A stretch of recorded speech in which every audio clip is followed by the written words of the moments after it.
Enable the power. We stand for integrity, honesty, self-reliance, self-defense, and most importantly, no compromise on our foundational principles. This is America's Voice Now. Find America's Voice Now on Facebook and at americasvoicenow.org. Here's Michael Evans.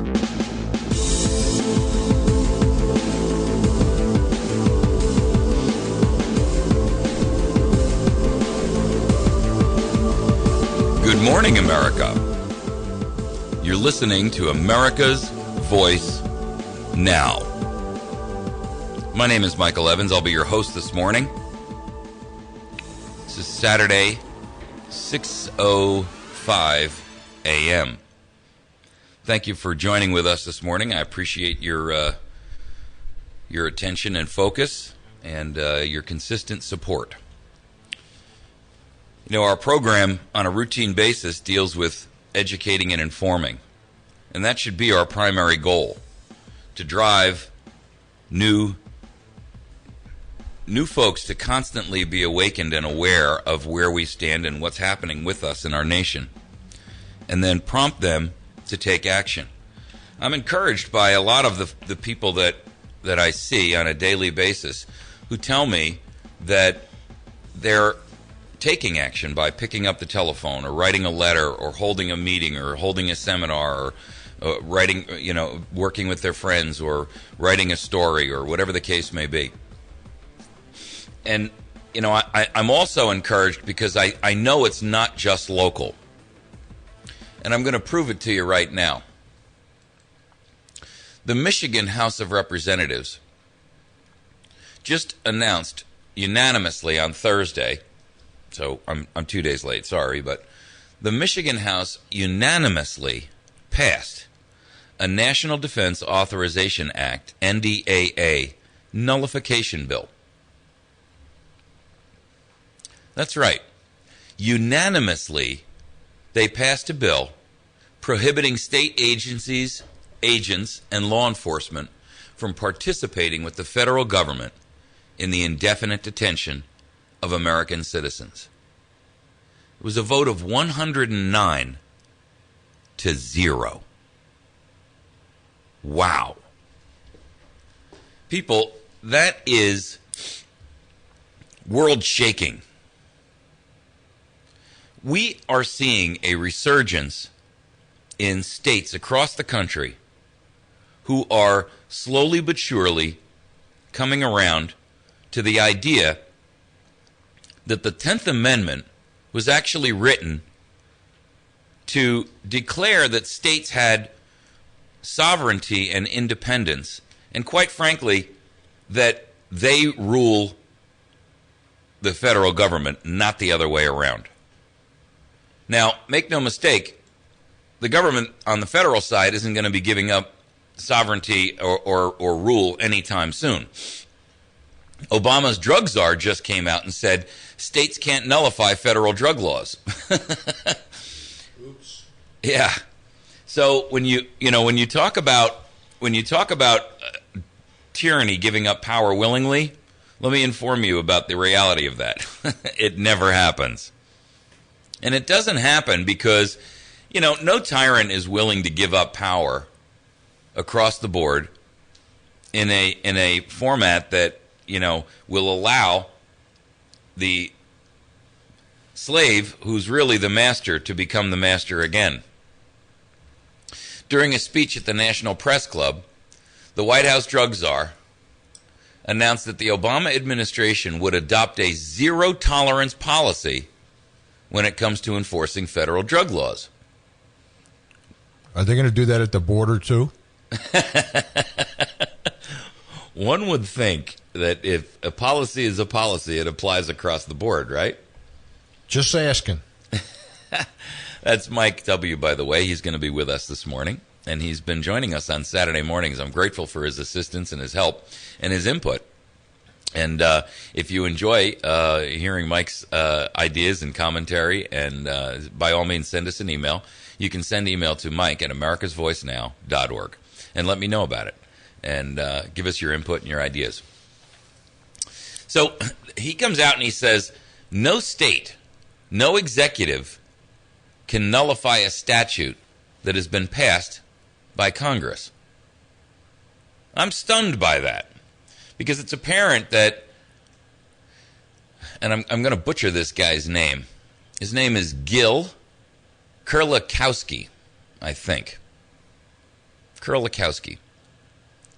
I think it's apparent to me that Mr. Kurlikowski has never read any of our Founding Fathers' documentation, or he's never read anything about the Alien and Sedition Acts, which were nullified by none other than Thomas Jefferson and Adams and Madison. So it's apparent he doesn't know his history, which puts him in an unenviable position of being a person who has authority but no understanding or knowledge. He goes on to say, let's be clear. Law enforcement officers take an oath of office to uphold federal law, and they are going to continue to pursue drug traffickers and drug dealers. No, they don't. They take no such oath. That was my point. You know, Mr. Kurlikowski, they don't take an oath to uphold federal law. I mean, where the hell do you get off with that kind of a statement? They take an oath of office to uphold the Constitution against all enemies, foreign and, I might remind you, key operative word? Domestic. Domestic. Where do you get off trying to twist the oath of a law enforcement officer? And by the way, they're not law enforcement officers. They're peace officers. And that's another word I'm tired of hearing is law enforcement.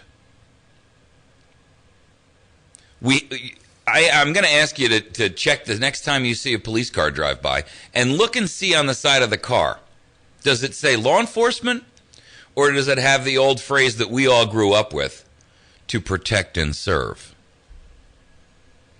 Because honestly, if our police and our law enforcement, if you will, and our people who are in the business of law are only there for law enforcement, then they are not protecting us and serving us.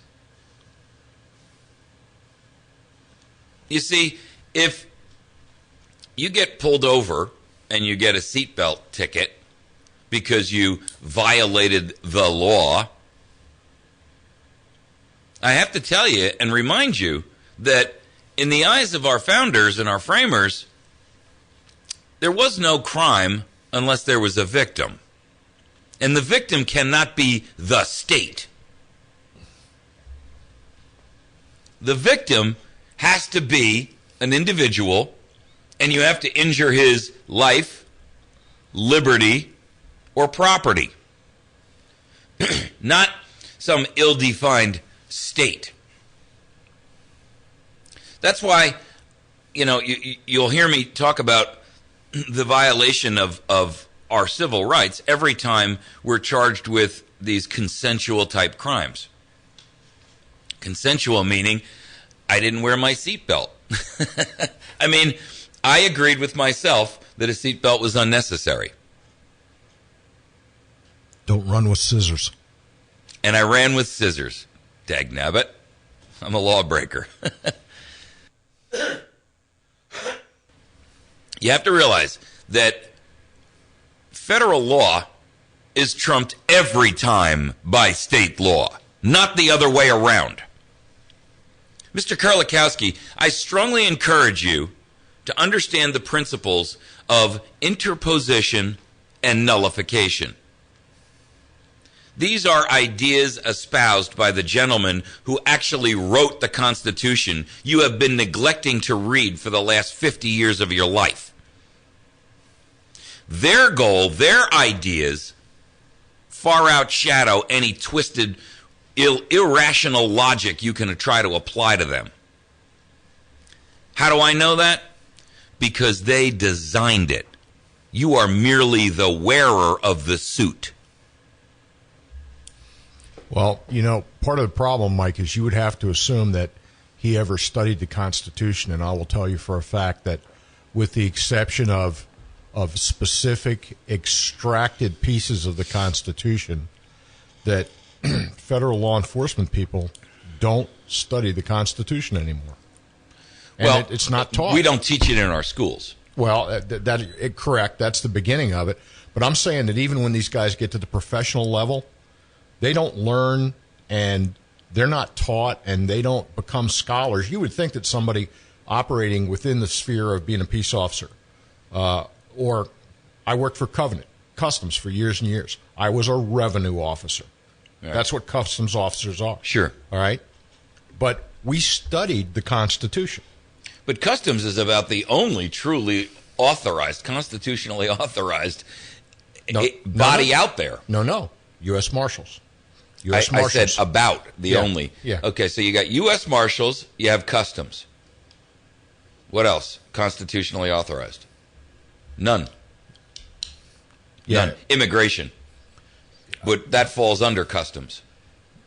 Yes, and if you look at Border Patrol per se, the guys that have been given the unfulfillable mandate, Border Patrol itself as an entity didn't stand up until 1934. It wasn't until the problems created by Prohibition on the southern border that Border Patrol stood up.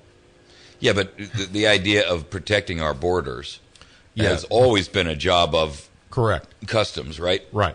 And Customs wasn't merely just, hey, you're bringing stuff in here, you got to pay a tariff or whatever the case may be. Customs was also, watching out for our monetary system to make sure that no one's counterfeiting. I mean, there was a lot more roles to Customs in those days. Yeah, back in the 1800s, you had mounted customs inspectors that rode the border, and they actually served three different functions.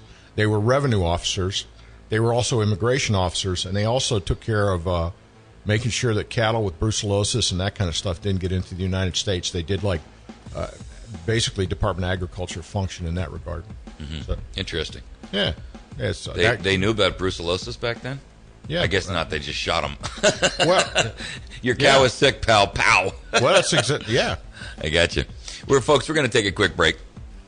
When we come back, I'd like to kind of understand the mentality behind a knucklehead like this. First of all, he's got the term drug czar, which right off the bat tells me that the guy has no foundational basis for living in our reality.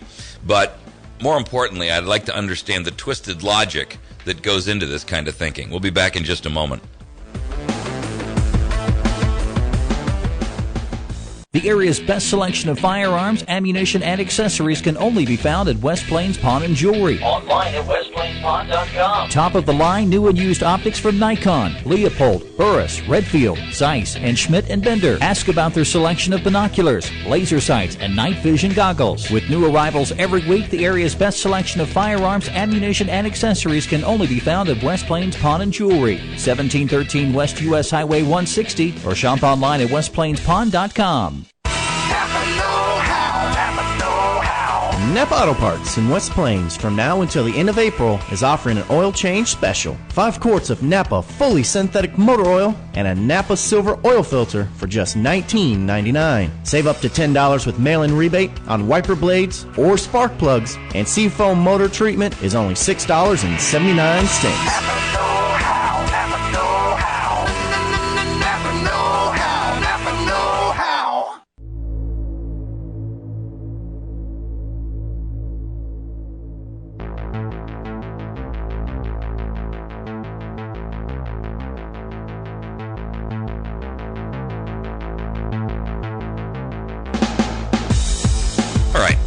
We return.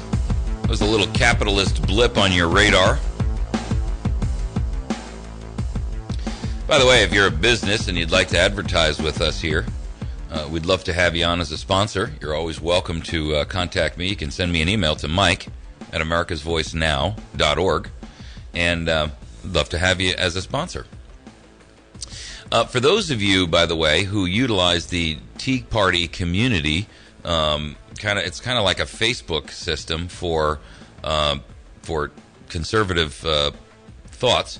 You're certainly welcome. We just opened a page there. I just set it up yesterday, and So we'll add another to the long list of places where you can find America's Voice Now. It is www, of course, teapartycommunity.com/America's Voice Now. That's teapartycommunity.com/America's Voice Now. Now, they're kind of like Facebook in the sense that, they have memberships on there and people can like your page and follow along and things like that.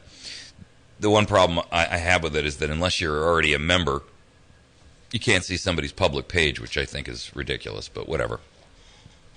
Anyway, for those of you who are already on there, please endeavor to go over and like our page and let's kick that off and get some activity running on that. We can certainly bring some new folk into the fold.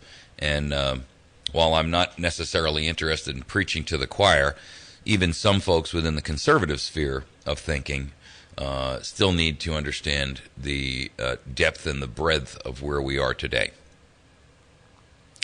So, according to Mr. Kurlikowski, no state, no executive can nullify a statute that has been passed by Congress. Let's be clear, law enforcement officers take an oath of office to uphold federal law. How misinformed can you be? And they are going to continue to pursue drug trafficking and drug dealers. Mr. Kurlikowski, the federal government's powers are few and defined, quote unquote. And federal law is usurped power on its face.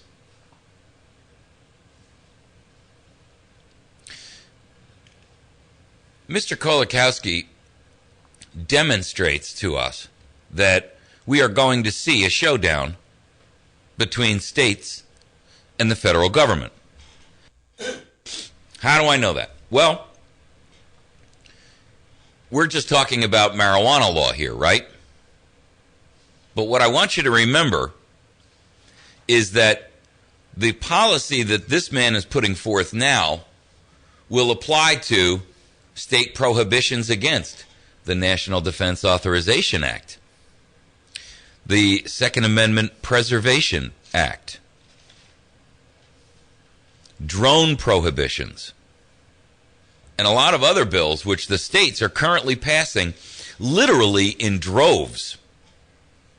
There are some state legislatures that can't get these bills shoved in fast enough because they see what's on the horizon. They see the swarm coming, and they're trying to now batten down the hatches so that when that day lands, they have a bulwark and a defensive posture in place to protect their citizenry. Now, lots and lots of state governments are passing these NDAA type, or not just NDAA type, nullification and interposition rulings. Let's understand interposition for a moment. Our founders used the term interposition when in the documents in 1798 and 1799, when Jefferson and Madison in both Virginia and Kentucky declared the Alien and Sedition Acts to be unconstitutional on their face, and therefore null and void. That was their language, not mine. In fact, they're the ones who coined the term nullification. In one bill, they called it interposition, and in another, they called it nullification. So let's understand interposition and define that word, because at the end of the definition, you'll fully understand nullification. Here's interposition. Your son is 10, and he's walking to school with his lunch in a bag, and a 6'4" kid who's about 18 years old walks up to your son and says, "Give me your lunch, kid." And you see it, and you step out from behind the car, and you walk over and you step between your son and the bully. And you say to the bully, leave here now, or you're going to have to go through me to get to him. Our state represents our father. The bully is represented by the federal government, and we are represented by the 10-year-old boy. It is our father's responsibility and duty to stand between us and danger, to stand between us and trouble, to separate us and interpose on our behalf to protect us from a bully. And if the states do not do that, why have a state or a state government? Exactly. And to take the analogy a step further, you'll notice that the boy who doesn't have a father or someone to interpose on his behalf invariably ends up handing over his lunch day after day after day. And some days he comes home with a black eye. Some days he comes home crying. Some days he comes home with a little bit more than just a black eye and some tears. If a state has abdicated its responsibility to protect and defend its own citizenry, then that state is functioning in a position or a level of abdication and treason. A state's responsibility, first and foremost, is to its citizenry. These aren't my thoughts. These aren't my ideas. These aren't my concepts. These are the concepts of all of the colonies that originally participated in the creation and the foundation of our nation. In fact, they would not sign the Constitution until the Bill of Rights was written in. Did you know that? They wouldn't ratify the Constitution because their position was, this Constitution, while wonderful in its idea, does not give us the tools to be able to resist the problems that we can foresee coming. And so we want it clearly defined that men have the right to life, liberty, property, privacy, fair treatment under the law, the prohibition against cruel and unusual punishment. And we want a very, very important disclaimer that states have the right to their independence and sovereignty and self-determination. You know, this guy from Boston, these two kids, and they were both caught now, by the way. In case you're just waking up, the second kid was caught and he's alive. But they come from a nation called Chechnya, which is was caught up in the Soviet communism days in the post-World War II. The Soviets mistreated the hell out of them. They beat them up mercilessly. And in 1990, after the fall of the Soviet Union and the communist bloc, they separated and tried to declare themselves independent and so forth and so on. The Soviet Union didn't want that because they held a lot of oil and other natural resources, and so they refused to give them self-determination. They've been fighting, quite frankly, against the Soviets and Russia now since 1990. And, you know, increasingly they fall into lawlessness in an effort to try to retrieve their independence. The real reason that they have so many problems is because they never had a 10th Amendment to use as a declaration of independence from a government in tyranny. And so we know beyond a shadow of a doubt that the colony leaders were right in demanding that states have the right to say, you've gone too far, and we will not abide by that law. Nullification is not for the faint of heart, however, because it requires that you push back against the bully and say, not today. Today, you've gone too far. And you got to be willing to take that beating if it comes to it. There you go. Hey, folks, we're going to take a break. When we return, we'll talk more about this and other topics. We'll open up our phone lines, and we'll invite your telephone calls, your thoughts, and ideas. We'll be back in just a moment.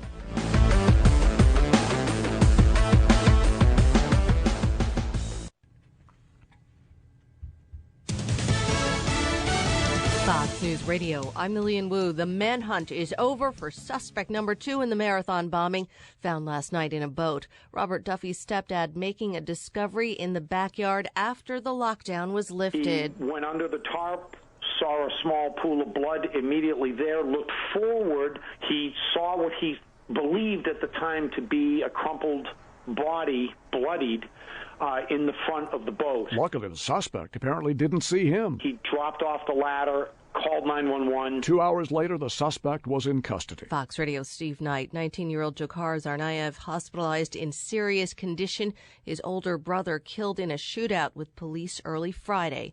In the town of West Texas, vigil after a massive fertilizer plant explosion. Investigators say the blast killed 14. Fox News, we report, you decide. Visit our outstanding sponsors, West Plains Pawn, located on Route 160, about a mile past Walmart on the right-hand side. West Plains Pawn can be found on the web at westplainspawn.com. You can also reach them via telephone at 417-256-3000. The battery station at 303 Washington Avenue, right off the square in West Plains. They can be reached via telephone at 417-257-7799. They can also be found on the web at batterystation.com. My friends at Ozark Mountain Self-Reliance. Brian can be reached at 870-492-4030, and he's located at 3225 Route 62, 1/2 mile east of Walmart in Mountain Home. Make sure that you visit our friends over at Pizza Hut on Porter Wagoner Boulevard in West Plains. They have an outstanding lunch special buffet. You can have salad as well as pizza and other pasta, so you can have something tasty and something healthy. Bill Stone over at Stone Construction at 2930116. Bill Stone does remodeling, custom and new construction, light commercial, farm work, pretty much the gamut. If you're interested in doing some kind of a new project, make sure that you give Bill Stone at Stone Construction an opportunity to bid on that job. And my dear friend Mary over at Chantilly's Artisan Bakery, number 2 Evans Arcade, right off the square in West Plains. She can be reached via telephone at 255-2253. She's got the best damn bakery in 100 miles. And thanks so much to our phone line sponsor, Jason over at Wits End Classic Barbershop. You can call us on the Wits End Classic Barbershop hotline. He is on the square in West Plains. Excellent opportunity for you to get your hair cut. Get over there and visit. Coast to Coast AM brings the Ozarks a whole new feel for radio. Midnight to 6 a.m. every night here on the Ozarks Best News Talk 107.1 The Point. Where else would you get callers talking about everything from UFOs to war trends, from mental energy to anomalies, and from lost knowledge to aliens? Listen to experts and researchers who are part of the guest list every night here on the Ozarks Best News Talk. Don't miss Coast to Coast AM with George Norrie. Midnight to 6 a.m. every night here on the Ozarks Best News Talk 107.1 The Point. News Talk 107.1 The Point weather sponsorships are available for your business marketing plans. Contact Cody or Josh at 255-2548 for more information. From the Point Weather Center for this morning, we have patchy frost before 7, otherwise mostly sunny, high near 63. Tonight we have a low around 41 degrees. On Sunday, mostly sunny, high near 66. Sunday night, a low around 44. I'm Dawn James, and for more information, visit my1071thepoint.com. Hi, it's Hugh Hewitt on the next Hugh Hewitt Show. The Republican National Committee is in Los Angeles, and I'm talking to them following my show on whether or not the Republican National Committee actually has a clue on what they're doing. I think they do. They've got to come to Cleveland. I'll tell you why on the next Hugh Hewitt Show. Sundays from 6 till 7, following Money Talk with Bob Brinker, it's the Weekend Journal with Hugh Hewitt on the Ozarks Best News Talk 107.1.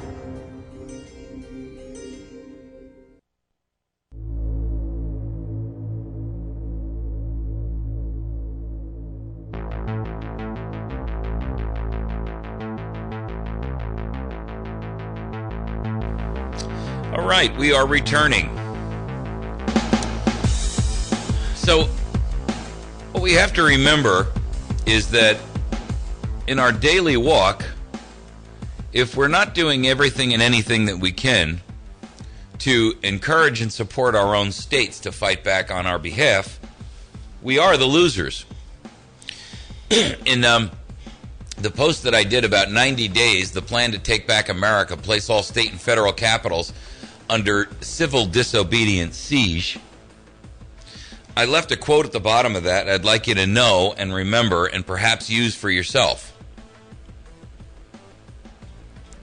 Still, if you will not fight for the right when you can easily win without bloodshed, if you will not fight when your victory will be sure and not too costly, you may come to the moment when you will have to fight with all the odds against you and only a precarious chance of survival.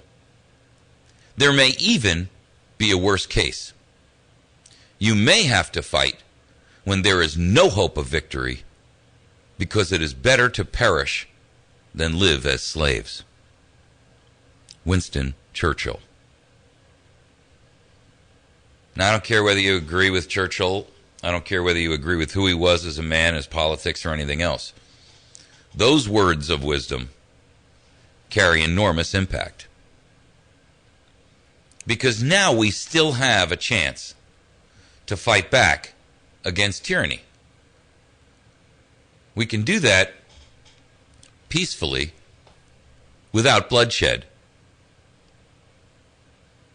And our victory is still assured if we are only willing to take up the mantle, if we're willing to carry the torch. And if that 37% of the NRA members who didn't bother to walk up to the ballot box last time will get off their duff and get off of the sofa, put down the remote control, and go vote. But it's not just the NRA members. It's a pervasive feeling in our nation, somehow or other, that this is all just okay. This is the new normal. You know, there's a guy out there named by Leonard Reed, and he says, most Americans are unaware of a decline in individual liberty. And the reason is obvious. The decline rarely takes the form of sudden personal deprivation, but instead takes the form of unnoticed erosion, and thus we come to regard whatever state we live in as a normal condition. And that's where we are today. Because every time the federal government comes out with some mandate, and we'll use the argument here of the Obama drug czar. Every time the federal government comes out and states that we have the right to declare what law is in violation of the state's actual right to declare what law is, and we agree with that or don't push back and fight and stop it immediately, we are accepting the new normal. I mean, you know, who is this man that sits there and says, it doesn't matter what the states think, we set the rules?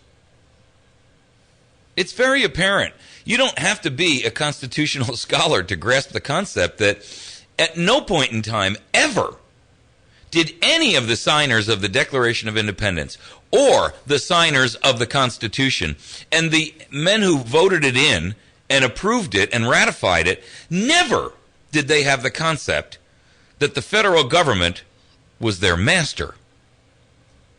Instead, their principle and their idea for it was, we are the master, it is our creation, and we will tell it what it's permitted to do.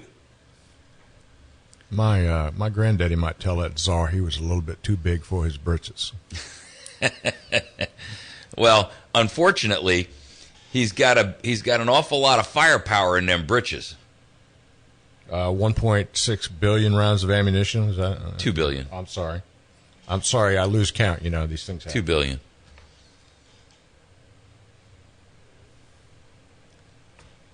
It's a lot of target practice. A lot of target practice. Napolitano came out yesterday and said, well, we use 156 million rounds a year. I find that hard to believe, number one. And number two, even if you do, that's still a, how many, 10 or 12, 15-year supply? Go ahead, caller. Welcome to the show. Yeah, I find that hard to believe, too, knowing most cops I've trained with. Yeah. They practice that much is a miracle. Exactly. But beyond that, I wanted to tell you that the czar is a small-minded administrator trying to administer administrative justice. Well, that's a good way to put it. You know, he's a guy who runs a small little department and wants to be the king. And right. So he's declaring he's got rights and powers, which he does not have. That's exactly right. He doesn't really have them. He's managed to usurp them through a system. You're talking about government being allowed to grow out of control. Well, it has. And the fact that Michigan is finally developing its muscle, getting it where it's no longer atrophied. That's how you make a muscle stronger. You use it. Right. People don't use their rights. They go away. And the fact that Missouri's doing it, and Michigan's doing it, and Kansas, their Firearms Freedom Act passed. Yep. It is heartening me somewhat that might actually be happening. But it's not time to let up on it. No, it is not. In fact, we are literally days away from our own Second Amendment Preservation Act that must pass this week coming up. Yes. It has to pass this week coming up because if we don't pass it this week, end of the term, we will get to the end of the term before the governor can either veto or hold it over, and then it will be too late for us to bring it back into the House and the Senate and override his veto. And we do have a veto-proof majority. So, time to pick up the phone. Yeah, I mean, this Wake Up Wednesday, I can promise you, the hammer's coming down this Wake Up Wednesday. Been doing it. I know you have. It's one of the best ideas you've ever Say again. Presented. Said Wake Up Wednesday's probably one of the best ideas you ever had or formulated. Well, actually, I'm gonna give credit where it's due. That's an idea of Doreen and Mike and Dirk and a couple of other folks. So I'm just the bully pulpit for it, because I've got the loudest voice. We probably need a mix 'em up Monday, a take 'em down Tuesday, Wake Up Wednesday, a pull 'em out Thursday, and tackle 'em Thursday, the crap out of 'em Friday. Yeah, right. And F them up Friday. Yeah. I got it. I hear you, brother. And all we got to do is coin the terms. What I'm hearing. Well, I am too. I am too, because it's apparent that the state legislatures are actually beginning to smell the dragon in the room, and it's got this foul odor. And for the longest time, they've been sitting there saying, "I don't smell it. I don't smell it. No, that's not a scaled foot standing on top of mine." And now they have to pretty much acknowledge that the dragon is in the room and the fire is starting to burn their shorts. Yeah, I've been reading Mark Stein's book about After America, and near the end of the chapter, he talks about that the dichotomy has come to be small government versus big government. Right. That small government sounds small and pinched and mean, and we get tarred with that brush. And what we really need to be talking about is big government versus big freedom.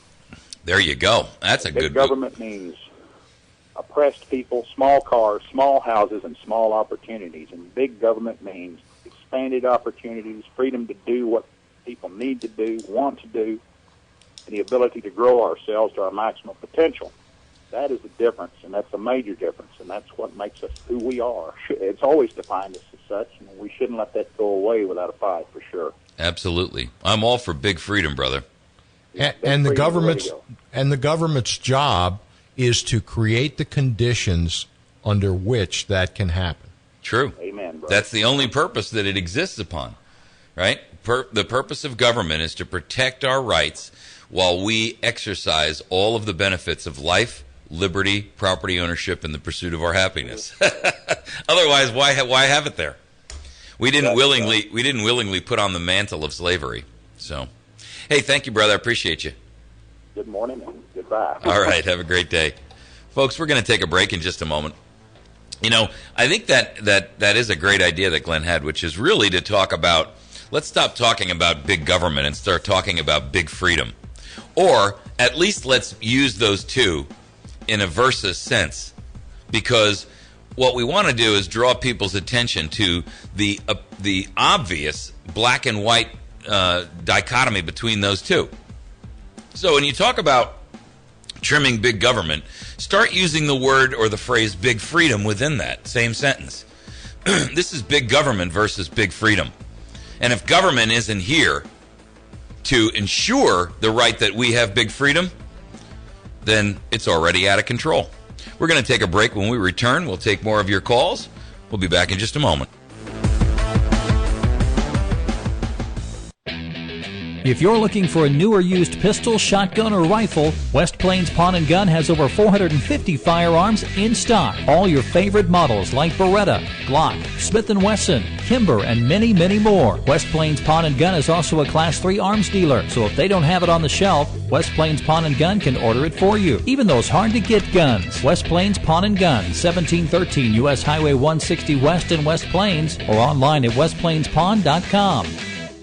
America's Voice Now, delivering truth over mainstream propaganda every single day. Hi, my name is Michael Evans, and I'm your host, Monday through Friday, 8 a.m. and 8 p.m., and Saturday morning from 6 to 9 a.m. Join me daily for important guests and my unique slant on hot topics in the news. Visit americasvoicenow.org for even more news, articles, and commentary, and watch our show streaming live to your PC. Share your morning with me. Get educated, informed, motivated, and activated. America's Voice Now, right here on 107. Coast to Coast AM brings the Ozarks a whole new feel for radio. Midnight to 6 a.m. every night here on the Ozarks Best News Talk 107.1 The Point. Where else would you get callers talking about everything from UFOs to war trends, from mental energy to anomalies, and from lost knowledge to aliens? Listen to experts and researchers who are part of the guest list every night here on the Ozarks Best News Talk. Don't miss Coast to Coast AM with George Norrie. Midnight to 6 a.m. every night here on the Ozarks Best News Talk 107.1 The Point. You've heard the saying, less is more. Well, when it comes to tires, more is less. More traction means less stress on the road. And now through May 31st at Don's Auto Service during the Goodyear Get More, Stress Less event, you can get up to $80 by mail-in rebate plus traction for a confident ride when you purchase a set of 4 select Goodyear or Dunlop tires. The Goodyear Assurance Triple Tread offers all-season traction plus enhanced wet traction. See all the Assurance family of tires at Don's Auto Service. Goodyear Tire in Service, 1618 Porter Wagoner, West Plains, 417-256-2752.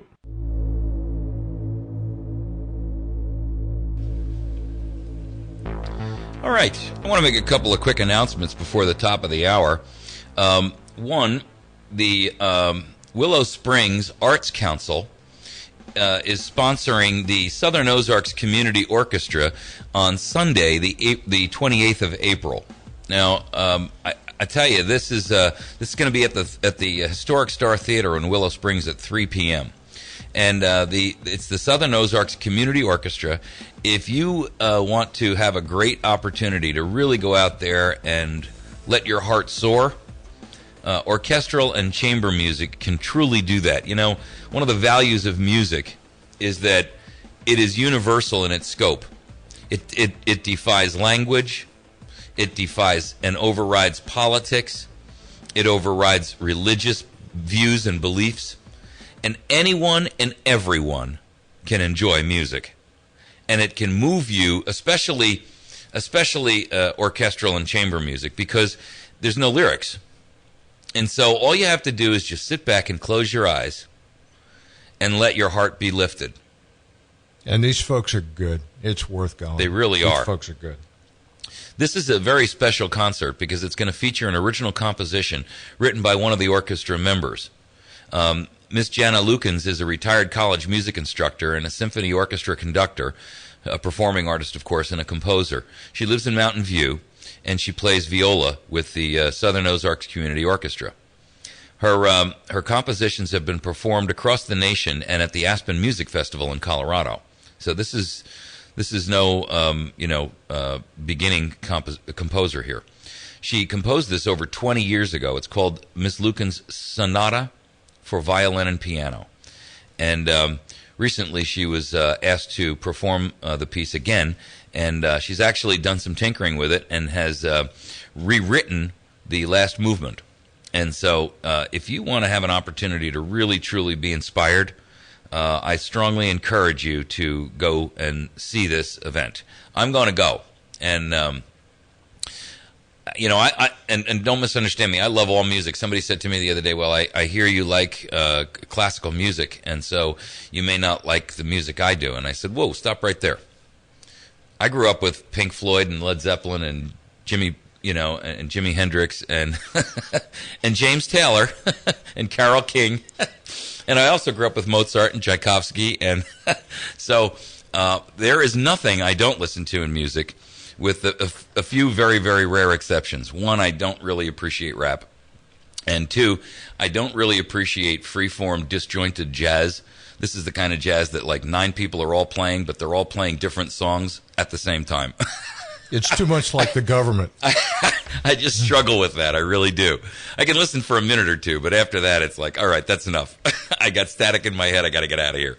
So, but this would be a great opportunity if you'd like to attend this. It's going to be the 28th on Sunday, and it'll be at 3 p.m. at the Star Theater in Willow Springs. There's a website you can go to. It's willowspringsartscouncil.org.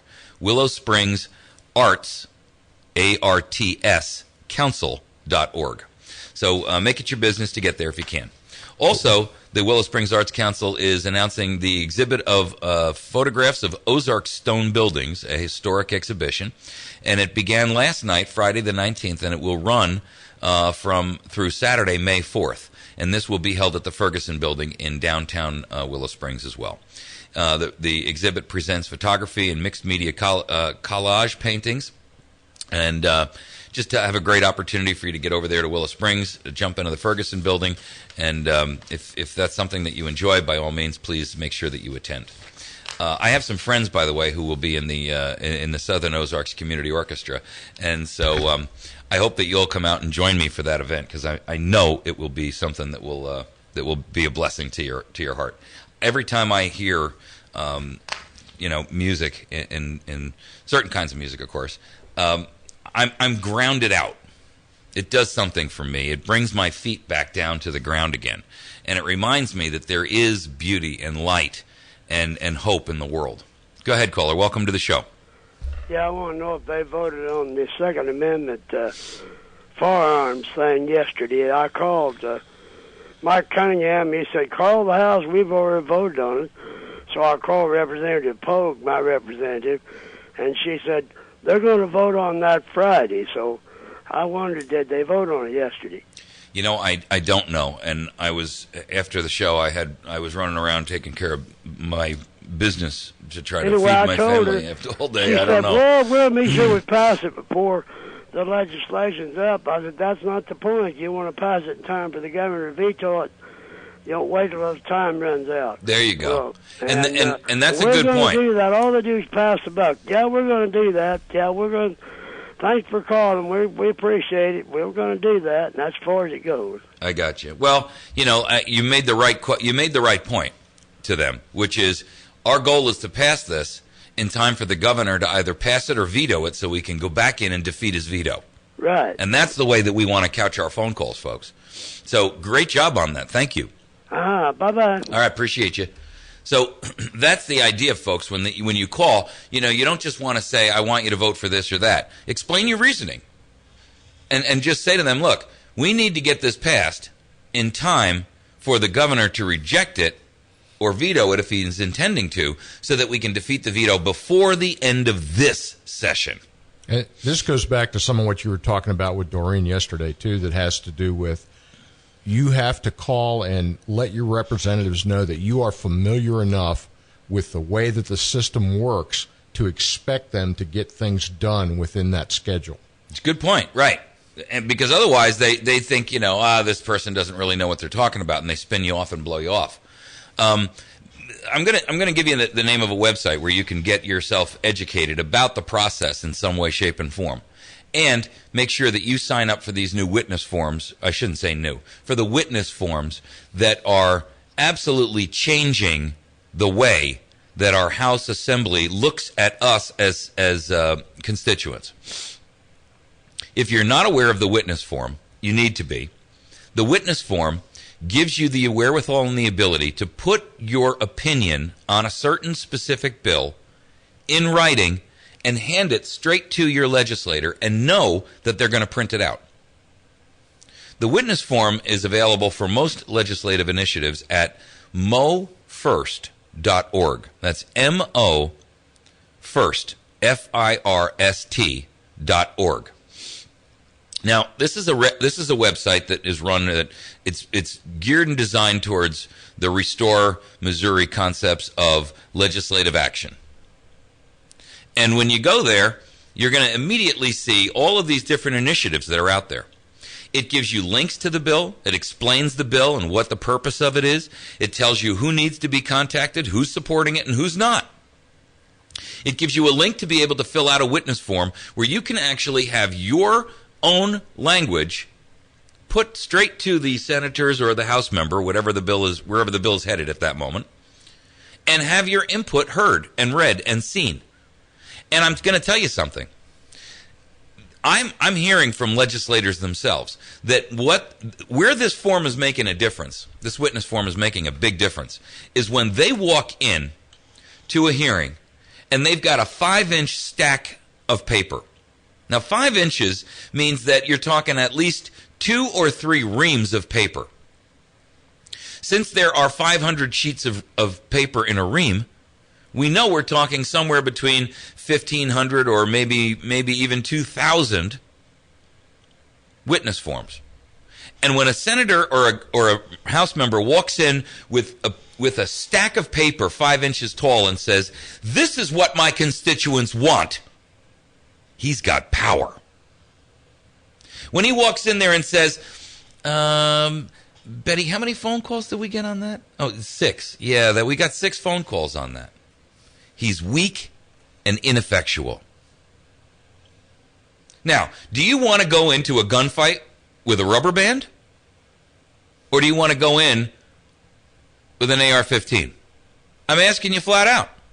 I want to make sure that when I send my representative to battle, he's fully and well armed.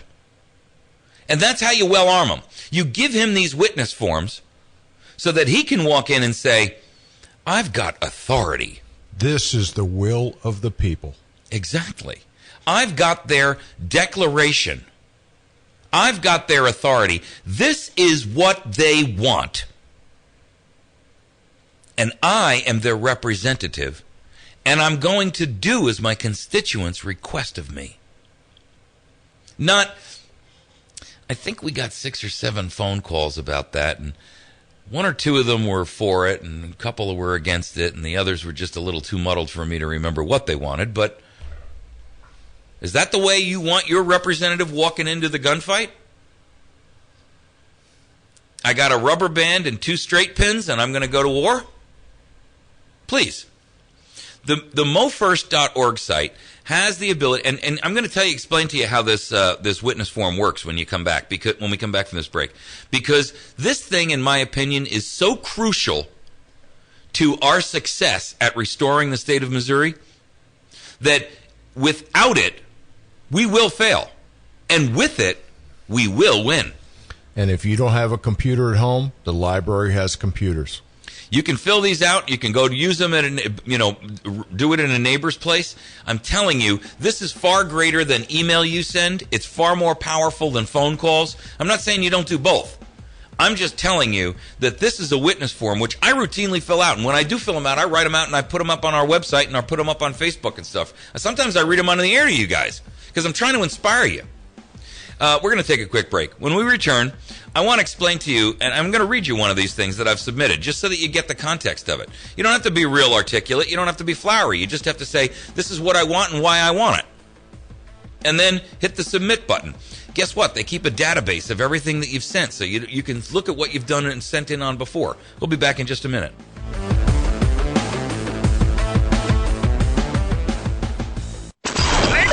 gentlemen. This is KBMV Birch Tree is the Ozarks best news talk 24 hours a day, 7 days a week.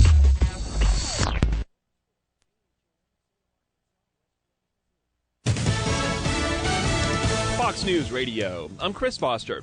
The second suspect in the Boston Marathon bombings in the hospital with gunshot wounds captured last night. He was in the backyard of a residential home hiding in a boat in Watertown. The SWAT team had pulled back and sent in a robot. There were reports of sounds on the scene like blasts from possible explosions or flashbangs and gunshots.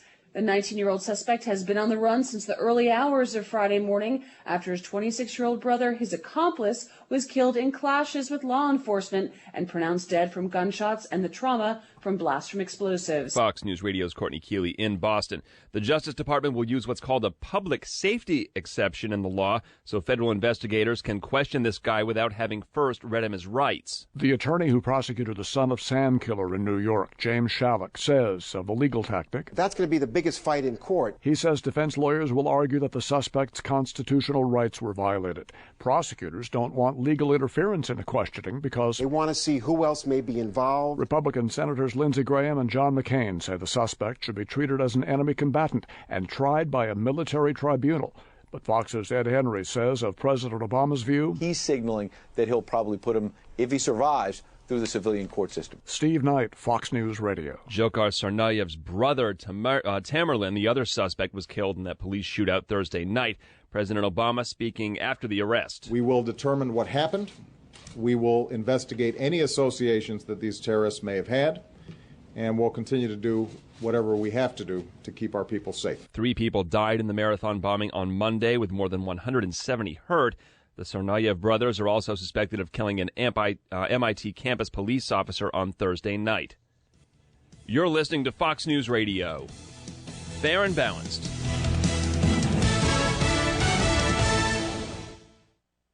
There's more to Fox News Radio than meets the ear. Go behind the headlines and join the conversation on the hottest stories of the day on the Fox News Radio Facebook page. Be a part of the Fox News Radio Facebook fan community. Post comments and tell us your opinions. See behind-the-scenes photos and videos and post your reactions to the stories that matter to you. Click the like button on Facebook and connect with breaking news and features like Fox in the Fast Lane, House Call for Help, and more. Go to Facebook.com/Fox News Radio.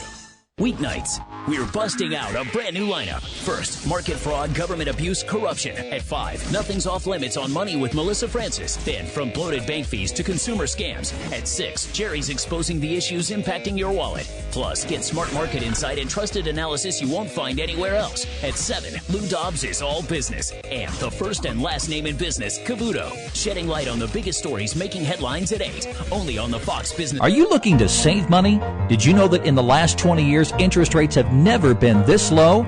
That's why you should make the smart call today to West Plains Savings and Loan to start your home mortgage. Just imagine how much money you'll save. Key word is save, as in savings and loan. Your loan starts here and stays here. Never would it be sold to a secondary lender. Call today, 256-3042. That's 256-3042. West Plains Savings and Loan. Equal housing lender, member FDIC. Last time on the Dennis Miller Show. At an event thrown by the website Politico, Bill Gates said, quote, some days I wish we had a system like the UK, quote, to give Obama more power. Yeah, some days I wish Windows worked like Apple. How's that, Billy boy? These guys are fetishistic. He's in the, he wants it to work more like the UK. He wants to see Obama padding around in one of those powder Weekdays blues. from 9 till noon, it's the Dennis Miller Zone on the Ozarks Best News Talk 107.1. Weather is a service of News Talk 107.1 The Point. Contact Josh or Cody at 255-2548 for more information on making weather sponsorships part of your marketing plans. From the Point Weather Center for this morning, we have patchy frost before 7, otherwise mostly sunny, high near 63. Tonight we have a low around 41 degrees. On Sunday, mostly sunny, high near 66. Sunday night, a low around 44. I'm Dawn James, and for more information, visit my1071thepoint.com. We believe the better the ingredients, the better the taste to bring to you the greatest tasting pastries possible. At Chantilly's Artisan Bakery, we use organic, locally sourced, and natural ingredients of the highest quality. Every item is handcrafted and baked fresh for you each and every day. Visit Chantilly's Artisan Bakery, number 2 Evans Arcade on the Courthouse Square in downtown West Plains. Or call ahead 255-2253. Be sure to like and follow Chantilly's Artisan Bakery on Facebook. It's about the restoration of our republic. We want to educate, encourage, enable the power. We stand for integrity, honesty, self-reliance, self-defense, and most importantly, no compromise on our foundational principles. This is America's Voice Now. Find America's Voice Now on Facebook and at americasvoicenow.org. Here's Michael Evans. All right, you're listening to America's Voice Now. My name is Michael Evans. I'll be your host this morning. We are in the second segment of our Saturday morning show. Appreciate you joining with us and listening and participating. Appreciate all the support that our listeners provide in the way of, one, their activity to follow the programs that we promote and drive, but also for those folks that financially support us. You know who you are. We do have a donation button up on our page, and folks use that from time to time. And sometimes I'll walk into a crowd and somebody will give me a $20 handshake, and I have to tell you, I'm encouraged by that, but I'm also grateful. And I do the show as a voluntary effort, and I cover all the costs that it takes to do it out of my pocket. And I'm extraordinarily grateful that you folks do that. And so I just want to put a thank you out there to the folks that do help support us. And I'm not denigrating anybody who doesn't. I know we're all in tough financial straits these days, but thank you for those of you who feel that we're doing a job here that's worthy of your support. I'm appreciative of that. Thank you very much. I wanted to talk to you about this Missouri First or MoFirst.org site, because it is such a powerful tool for us to be able to use these witness forms that I can't express to you how important it is that we're using them. I'm gonna read you something real quickly. This is at the 10th Amendment Center's website, and the 10th Amendment Center, as you can gather by the name, is an activist group that is pushing very, very hard for states to pass legislative initiatives that really do. They actually have model legislation out there, which really helps to define what states should be looking at to pass. And these are acts like the Liberty Preservation Act, which is a state-level response to constitutional violations of the National Defense Authorization Act. It's basically a anti-NDAA bill. And what they do is they give you a template to be used in your state. And the idea is for a state legislator to download it, work with it, massage it, manipulate it for their given state, and then get it passed in their House and Senate. The Travel Freedom Act, which is 3 pieces of legislation that nullifies, bans, and restricts unconstitutional actions by the TSA. The Federal Health Care Nullification Act to beat Obamacare back. The Second Amendment Preservation Act. The Constitutional Tender Act. The Food Freedom Act. The Privacy Protection Act, which bans the use of drones by law enforcement without first obtaining a warrant. The Hemp Freedom Act, the Defend the Guard Act, the Sheriff's First Act, the 10th Amendment Commission Act, the 10th Amendment Resolution, the Intrastate Commerce Act, the Environmental Preservation Act, the Liberty Restoration Act, and Uniform Enumerated Powers Act. These are important declarations by states that our 10th Amendment rights are first and foremost, and they will define and declare our sovereignty. But they specifically wrote an article about Missouri legislation nullifying federal gun law. And it's a very, very interesting article. If you ever want to get to them, it's the 10thamendmentcenter.com. 10th, and it's spelled out, T-E-N-T-H. 10thamendmentcenter.com. And they have an article out there that says, this bill acknowledges that federal gun regulations have been around for decades. The Gun Control Act of 1934 set up the battle between the right to bear arms and sovereignty. And Frank Zimmering, in an article, Firearms and Federal Law, the Gun Control Law 68, describes how this battle started. Basically, what they're saying here is that, and this is a fairly long article, I don't want to read the whole thing, but the importance here for you to grasp is that the 10th Amendment Center is recognizing Missouri as a model for other states to follow in this area. And so, folks, if ever there was a time for us to stand up and live up to the pillar that we've been placed upon, this is it, right? The Second Amendment Preservation Act is so critical to our state's ability to fight back and defend where we stand in reference to political and federal overreach. I can't stress strongly enough how critical this thing is to our survival as a state. It's passed by the House on a number of occasions, and it has to go. If you don't understand legislative initiatives and how they operate, this is a great website to help you grab the idea of what happens. In fact, it starts out right on the first page. This is mofirst.org. For any bill to become law, it must first receive a perfection vote and then a third read in both the House and the Senate. It has to get 4 votes total. So they kind of help you understand the legislative process, which is very, very difficult, by the way. It's not easy to get a bill through the House and the Senate.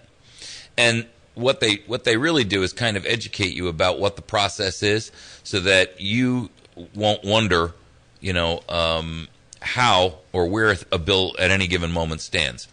They have an entire list of projects that are out there, all the projects that they're supporting or helping to drive. And they have a news section. They've got videos up there, links to witness forms. And here's what I like about this witness form. When you fill out a witness form, what happens is it asks you for your personal information, your name and address and that kind of thing. And every time you go to fill, and you'll automatically, by the way, if you check the right box, you'll get notification from them in your email about a new form for you to fill out for a new piece of legislation that is currently either going before the House or the Senate. And here's the important part of this. They save your previous witness forms so that you can go back, and it gives you a chance to print it out as a PDF or a regular document. And they save these so that you can keep a record of what you've submitted. Now, I don't want anybody keeping any records on me. Oh, you know what? Stop being so faint of heart and such a chicken poop. Get out there and fill out this damn form and make sure that you're having your voice heard. There's another one out there right now. There's actually 2. One for SJR 14, which is really critical for us to pass. And I'm going to explain to you what SJR 14 does in just a moment. But the Second Amendment Preservation Act, first of all, declares that all federal gun laws in the state of Missouri are null and void. Period. The 1934 Gun Control Act and the Gun Control Act of 1968. It nullifies them in total. And it says, in the state of Missouri, if there's going to be gun legislation, we're going to pass it as a state. And the federal government has no purview over what our rules and laws are related to firearms. SJR 14 is a backup statement to that says not only are the rules that we set in the state of Missouri our law, and that's the only law we're going to follow, but it makes it incumbent on the state to defend and interpose itself between you and the federal government in the event that they do try to come in and say, like this knucklehead over at the federal side where he says that nullification, the Obama drug czar there I talked about in the first hour, where he says that no state can nullify a statute that's been passed by Congress. Absolutely untrue. That's a flat-out lie. A flat-out lie. Of course it can be. That was the whole purpose of the 10th Amendment. If we don't have a 10th Amendment, then what we have is a federal dictatorship, and the states are merely administrative agencies to the federal government. Now, I don't know about you, but that's not the way I'm going to live. So, and you're filling out these witness forms, you're giving your legislator, whether it's your governor, whether it's your state representative or your state senator, the ability to walk in with this witness form and say, here's what my citizenry, here's what the people who are in my district have to say about the Firearms Freedom Act or the Second Amendment Preservation Act or SJR 14. These are critical tools. And what I like about the witness form link, in fact, I've actually asked the guy who runs this website, who is a very, very knowledgeable fellow. His name is Ron Calzone. And I got to tell you, if there's ever been a guy who's out there as a tireless warrior for the state of Missouri, whew, man, this guy is it. I put him on a par with Doreen Hannes. I mean, this guy is just tireless and relentless in his pursuit of Missouri's sovereignty and independence. And I don't know where he got this witness form link. In fact, I called him up one day and I said, I'd like to replicate this across all 50 states. And he said to me, you have no idea how mammoth a job that would be. I mean, you know, I'll tell you what, I am going to talk to him about it because I don't think it's just applicable here in Missouri. I think every state should have this. Because if they did, their legislators would know exactly what they should be doing. And they would know what their constituents think. And it's not anecdotal like a phone call that goes to an aide who may or may not remember to even tell the senator or the congressman that it came in. We should have these witness forms for our federal senators and representatives as well. Yeah, unless you're like the state of New York where it's like representatives gone wild, okay? Because everything that they've passed recently, all the gun legislation, all that stuff in New York, was all done, okay, under a state of emergency. Oh, I don't disagree with that. But you know what else this does? This builds a record for the citizenry to go back and say, legislator, you received 797 people who said, this is what I want, and you got 291 who agreed with you, and you voted on their behalf, not the majority's. Oops. And that is not representative government. Yeah. That is ideology playing its hand. And so it builds a record that can be used to recall a sitting representative. And it doesn't give the skilled manipulators a chance. There you go. I want you to. We can take this. We can take the next segment here if you want to do that section, because I just want to kind of wrap this idea, this witness form together. Guys, this is so critical to our success as a state that I got to tell you, it's beyond compare in what we are working towards. It is the number one strongest tool we have to put everyone on notice as to where we stand. We're going to take a quick break. When we return, I'm going to read you a submission that I sent in just to kind of give you an idea how it can work. We'll be right back. The area's best selection of firearms and ammunition can only be found at West Plains Pawn and Jewelry. Top-of-the-line handguns from Kimber, Smith & Wesson, Ruger, Glock, Beretta, and many more. A wide selection of ammunition, including blanks, centerfire handgun and rifle, rimfire, a variety of shotgun shells, target, and turkey. With new arrivals every week, the area's best selection of firearms and ammunition can only be found at West Plains Pawn and Jewelry, 1713 West U.S. Highway 160, or shop online at westplainspawn.com. America's Voice Now, delivering truth over mainstream propaganda every single day. Hi, my name is Michael Evans, and I'm your host, Monday through Friday, 8 a.m. and 8 p.m., and Saturday morning from 6 to 9 a.m. Join me daily for important guests and my unique slant on hot topics in the news. Visit americasvoicenow.org for even more news, articles, and commentary, and watch our show streaming live to your PC. Share your morning with me. Get educated, informed, motivated, and activated. America's Voice Now, right here on 107.1.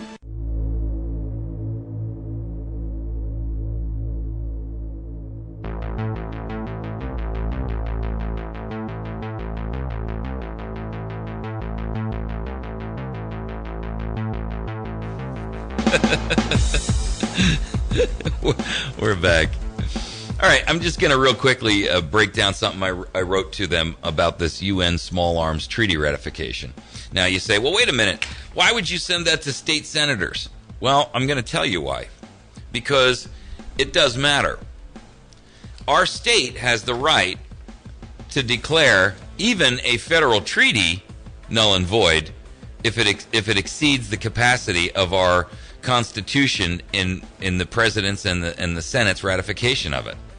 Remember that everything that the federal government does, they do on our behalf. And if they do something that they weren't authorized to do, it's immediately null and void on its face. So I posted this up on our website, and you can get it up there. It's called An Open Letter on the UN Small Arms Treaty Ratification. And this was in reference to a bill which they were about to pass, which was HCR 8, a House resolution, which was a request to our two federal senators on how they should handle the treaty.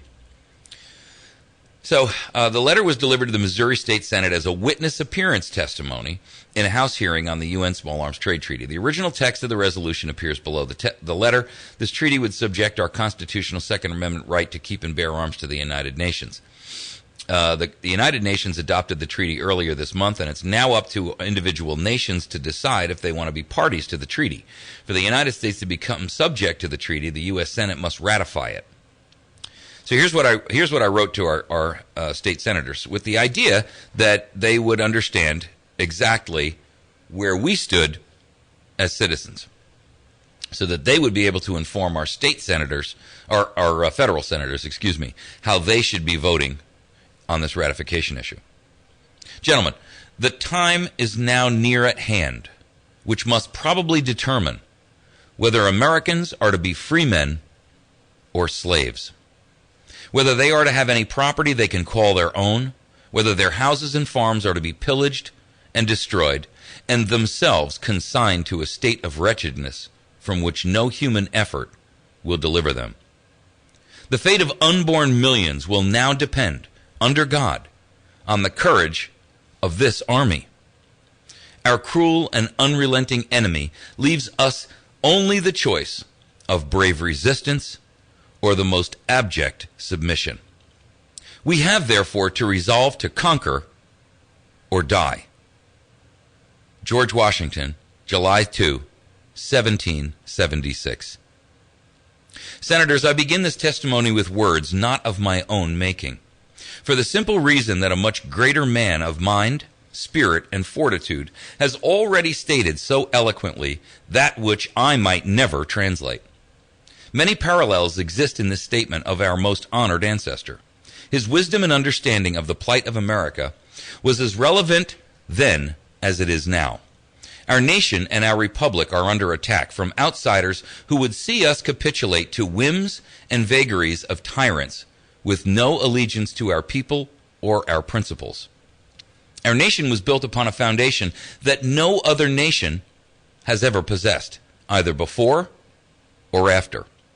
At its inception, this union was created with the ideal that man has inherent rights based purely upon his existence as a living, breathing person. That government is foremost subservient to the will of its master, the people. That government is created for the express purpose of protecting those most basic of rights and liberties. And yet today, we look upon a document created by governments and men who have no inclination to respect those rights. I dare say their motives are in direct opposition to those rights and liberties. Today, our nation debates our most fundamental sovereignty and right of independence to declare our own destiny, make our own way, and determine by our own will that which is best for our nation. Let us remember that these rights are not delegated to men by men, for if they are, then men can take them away. I trust not men, foreign or domestic, nor their political progeny, to do what is right by our countrymen. Today, we shall see the measure of you. Is it not incumbent on you and those whom you have allowed to represent us, those whom we have allowed to represent us, to protect these inherent rights of self-determination, our rights of self-defense and self-preservation? Shall we discard our freedom and willingly place upon our hands the chains of a master who despises us? Our natural rights to life, liberty, and property are a birthright. We entrust you not to sell out our birthright, like Esau, for a mere bowl of soup. And if you do, we will know the measure of who you are. Will you act in accordance with that most sacred of duties? Our countrymen depend upon the, quote, courage of this army of representatives of our people. Will you resolve to conquer, or will you sell us into the slavery of international ambition, covetousness, and tyranny? Today, we the people will take the measure of you. Now, I sent that off along with a copy of the act itself to the state senators. And the reason I sent it that way, and the reason I use this form, is because it gives me a chance to calmly, rationally, logically think through my arguments, take the time I need to write something that I feel strongly about. And it gives me the opportunity to send it to them in a way that, one, I know they're going to read. Two, I can make my corrections, I can clean it up, I can take the time to spend a few minutes writing it. And at the end of the day, I know that I've had my say and I've said my piece. I know if they turn around and betray the will of the people, that I've got it on record that they've done it. I know that maybe that particular piece or those words that I submit on all of these different forms will inspire that given representative, whether it's a senator or a House member, makes no difference, to be reinvigorated with the power and the strength of what our nation was founded upon. That is what this is about. Our job is to give our senators and our representatives the tools they need to do what we ask them to do.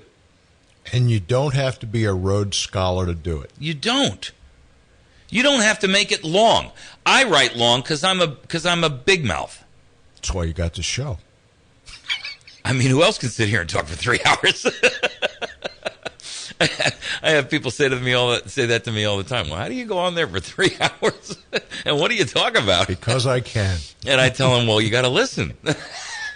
If you want to know the secret, you got to come to the show. But the truth is this. Look, folks, you don't have to be, you don't have to wax poetic.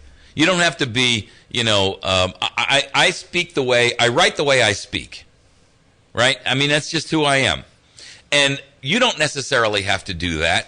All you have to do is put your thoughts down and put them on paper and submit them in. Let them know that you're thinking about them and that you're watching and paying attention to what they're doing. I'm going to tell you something. And I've spoken to a lot of state and federal reps and House members and Senate members.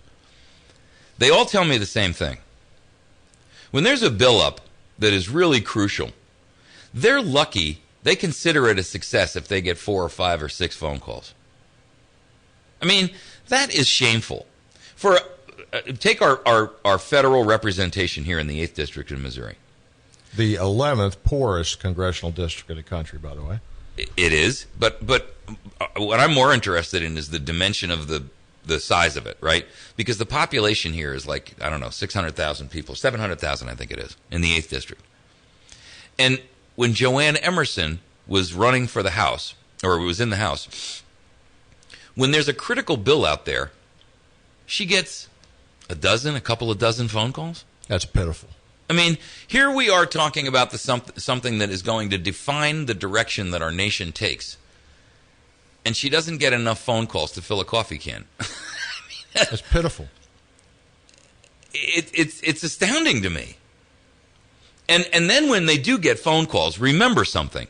You actually never talk to the representative or the senator because they're either in session or they're out somewhere at a meeting or they're in a committee that they sit on and so forth and so on. Don't get angry about that. Their aides are there to answer the phone. That's what they do. It's like calling the, you don't call the CEO of Microsoft and get him. You get somebody who helps you solve the problem, and then that person reports back to the chairman and says, "This is what the phone calls I got today, and here's how I resolved them." Right? The aides are there to take your phone call, record your ideas, your opinions, whatever it is that you want to talk about, and then translate that information to the representative. Remember something though: they're human too. And their phones are jingling off the wall for this, that, or the next thing. And most of it's probably not constituency calls, but House or Senate business. It's incumbent on us to give them a lasting impression. And we don't do that with a phone call. We do that in writing. There's a big difference. And when we give it to them in writing in a format that they can walk into the House with, and on a form that everybody recognizes has got power and authority, man, we're giving them some serious tools. We're going to take a break. We'll be right back.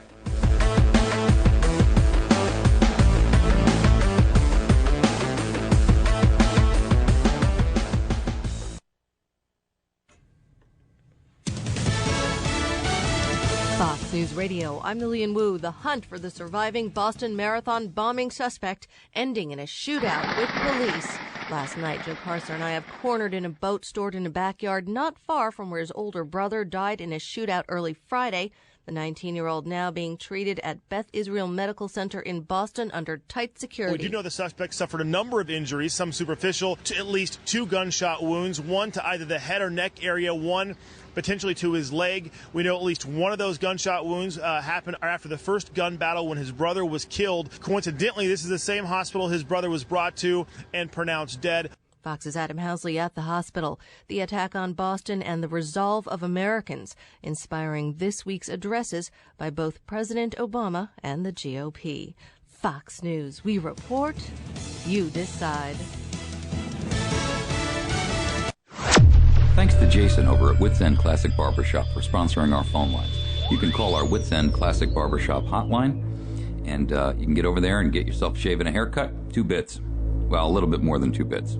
Thanks to our friends over at Pizza Hut as well. On Porter Wagoner Boulevard, they have an outstanding lunch special. And on Tuesday nights, they have Kids Eat Free. Children under 12 eat for free. They're on Porter Wagoner Boulevard in West Plains. Make sure you visit Pizza Hut.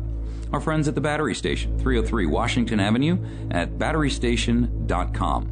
You can also reach them via telephone at 257-7799. Folks over at West Plains Pawn and Gun. Kenny's a friend of ours and a great supporter of our program.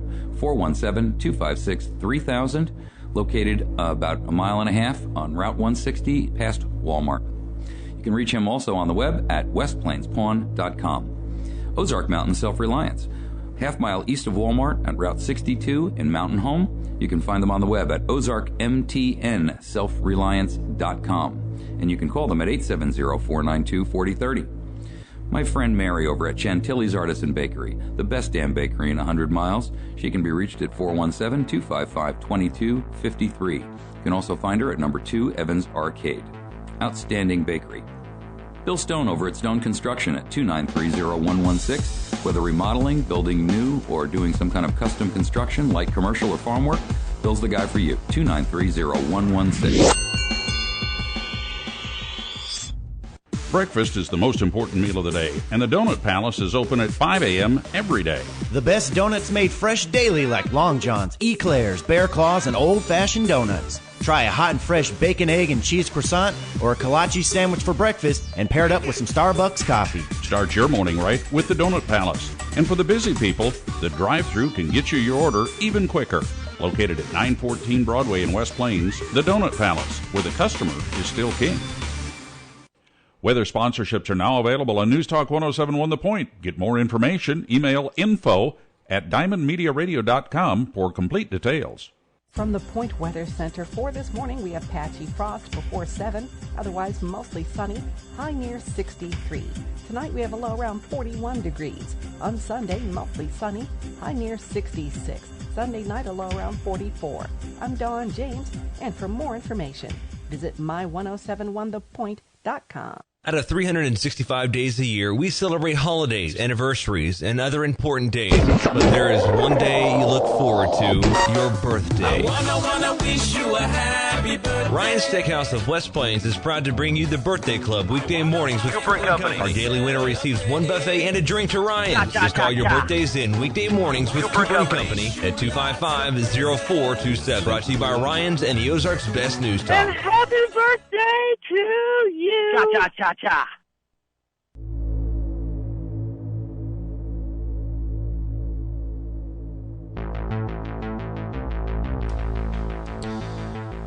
Boom. Bada boom. Bada bing, bada boom. We're back. It's Saturday morning. Capitalist break just taking place there. And I would encourage you to support our sponsors. You know, these are folks who put their money where their mouth is because they believe in this show. They don't, in fact, some of our sponsors only advertise on our show.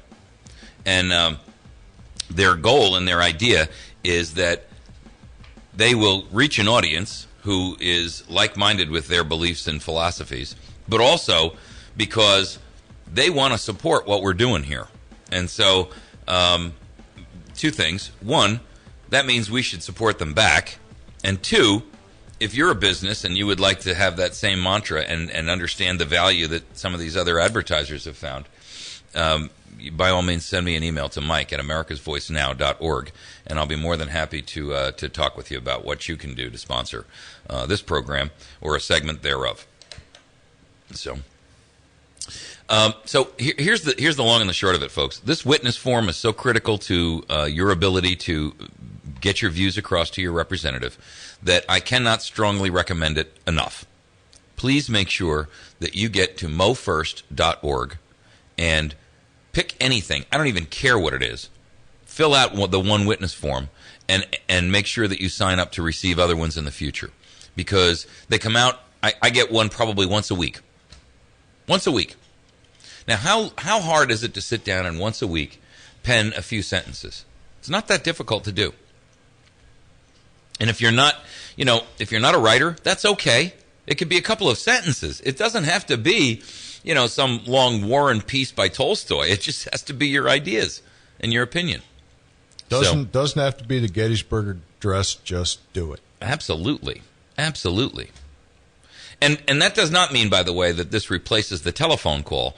I don't want to give you that impression. This does not replace the phone call to your senator. In fact, the two should be done in conjunction with each other, because now you've doubled the impact. But the witness form you can do at 11 o'clock at night when you're in your pajamas. Exactly. With your fuzzy bunny slippers on. Ooh, don't go there. Don't make fun of my slippers now. You can actually sit there in a pair of sweatpants and a T-shirt, and it's 11:30 at night, and you're maybe you can't sleep, and you sit down and you type out your thoughts. And the good thing too about both phone calls and filling out the forms is, if you can't exactly organize your thoughts, or you haven't exactly gotten that together, sit down with a piece of paper. Before you make your phone call to your representatives, to his people, sit down with a piece of paper and write an outline of what it is that you want to say, and make sure you get your points in there. Sure. The same thing with the witness form. If you want to, sit down and write it out. Okay. Well, I'll tell you how I do mine. Okay. One, and I learned this writing tip from a person a long, long time ago. Never write something and immediately send it. And I'll tell you why. One, you want a little bit of time to think about it. Two, you want to go back and you want to modify your thoughts, because sometimes your emotion gets into your writing. And so the goal is not to send something off that's impulsive, right? And what I do with this is I type it out first, so I pretty much know what I want to say. And then the next day, I look at it again. And maybe reorganize it a little bit. I'll find myself saying, I didn't really want to say that, and I'll remove it. Or I'll go in and I'll cut this piece out and I'll move it up a little bit. I'm like, well, wait a minute. These two thoughts go together better than, they're separated by something. So I correct and massage and fix it to the point where I'm comfortable with it. And then I say, okay, now I'm ready to send it. And I let it go. And don't say in 5 paragraphs what you can say in 5 sentences. Absolutely. Absolutely. Short and to the point. Listen, these guys don't want to read War and Peace. They don't have the time to read five pages worth of stuff. 87 years ago. Right. I mean, they just don't have the time physically, right? So pithy is a good thing, right? Keep it short, keep it sweet, keep it on point, and get it across. I'll tell you what, you brought up a very, very good point, Mike, while we were on break. One of the reasons that I write the way I do is because that's just the way I think. And that's not necessarily for everybody. There's a lot of people that are far more succinct with an idea and get it across in a far shorter time frame. I'm one of those guys that beats a dead horse with a dead dog until both are a bony, bloody mess. They just give up. They surrender. All right. I've had it. Enough. Please, just quit talking. I get it. Hey, I want to recommend a good website. Wait, before you do that, I want to bring out this point that you made. Okay. Which was that the importance of this form is that sometimes the rep will grab it and he'll be reading it, or she'll be reading it, and they'll say, hey, this constituent or this voter put it in a way that I think overshadows the way I was going to try to explain it. And the next thing you know, you've given them a whole new angle to put onto this, their arguments. And so now they go out and they say, you know what, ladies and gentlemen, I had this long thing I was going to tell you about why we should pass this bill, but I'm going to let you hear what one of my constituents had to say. And they'll read your stuff right there on the floor. So don't be shy and don't be afraid to get your voice heard, because it's really, truly important. Go ahead. I'm sorry. No, I was over in the Kabul area, and this was like months and months ago, and the conversation came up while I was in an establishment over there. Can I say their name? Sure. I was in a gun shop called Shoot the Breeze over there. Good people, okay? And we were talking about all the Second Amendment issues.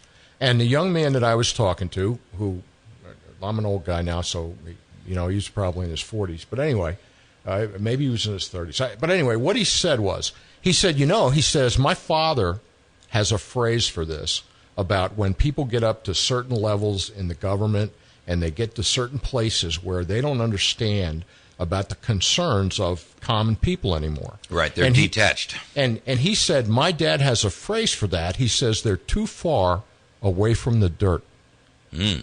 It's like they're so far away from the roots of, he said, they're so far away from the roots of people, farmers and simple common people who have dirt underneath their fingernails at the end of every workday. He says they're so far away from the dirt that they don't understand anymore. Yeah, and I was like, wow, man, that is powerful. And it's powerful. It's a powerful statement, because you can use that to say this is why people vote for Monsanto's GMO products too, because they're too far away from the dirt. They live in a high-rise apartment. They have absolutely no clue what their closest proximity to agriculture is a plant in the window.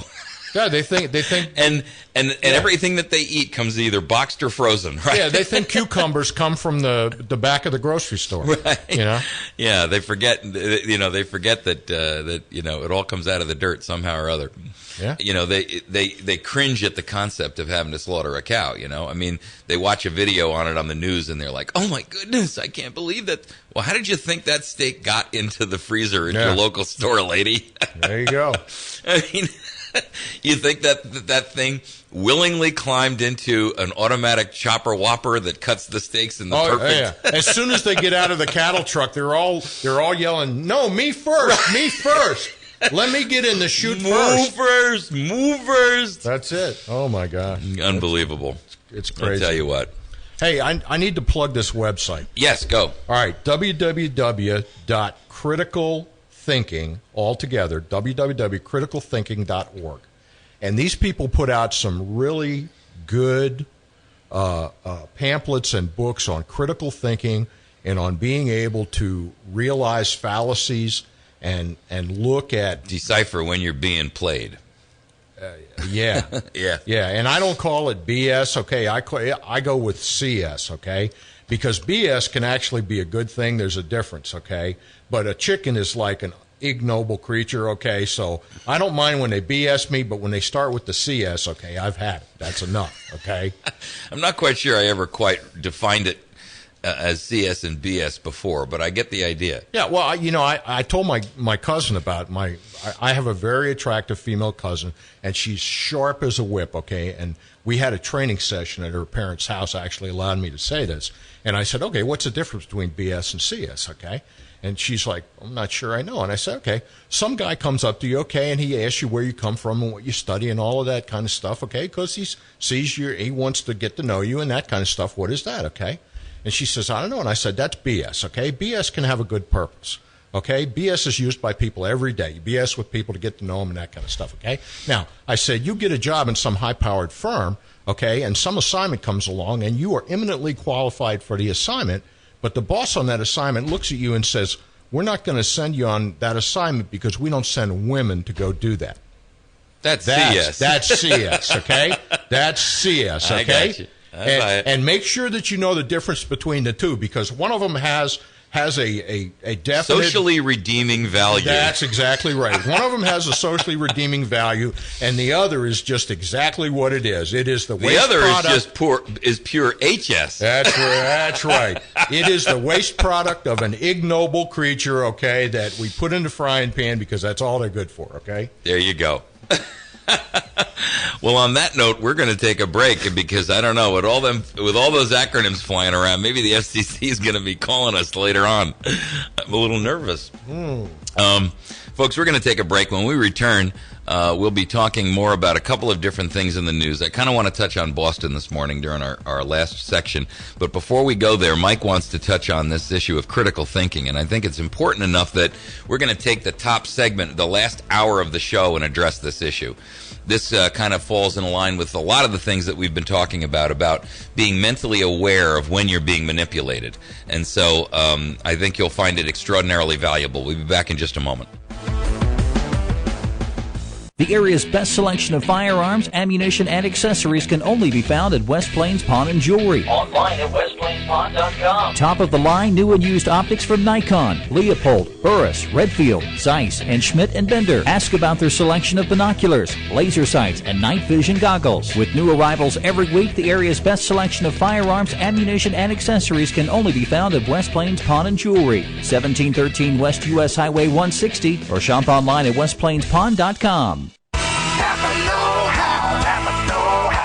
Napa Auto Parts in West Plains from now until the end of April is offering an oil change special. 5 quarts of Napa fully synthetic motor oil and a Napa silver oil filter for just $19.99. Save up to $10 with mail-in rebate on wiper blades or spark plugs, and Seafoam motor treatment is only $6.79.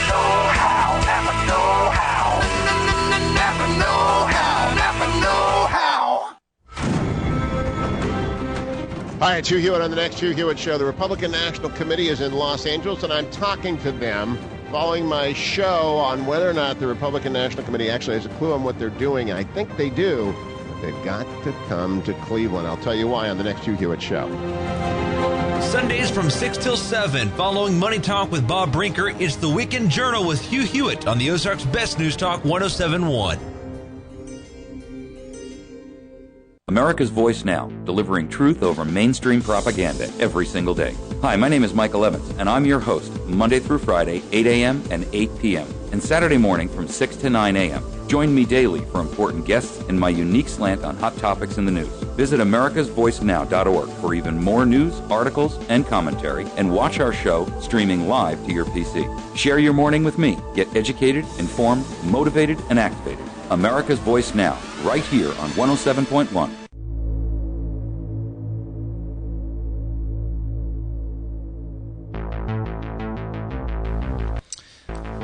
All right, we are back, and we are in the last of our quarter hour here. When we come back from the top of the hour, we're going to talk about this whole concept of critical thinking, because I think it's a message that is so worthy of our hearing that it's an educational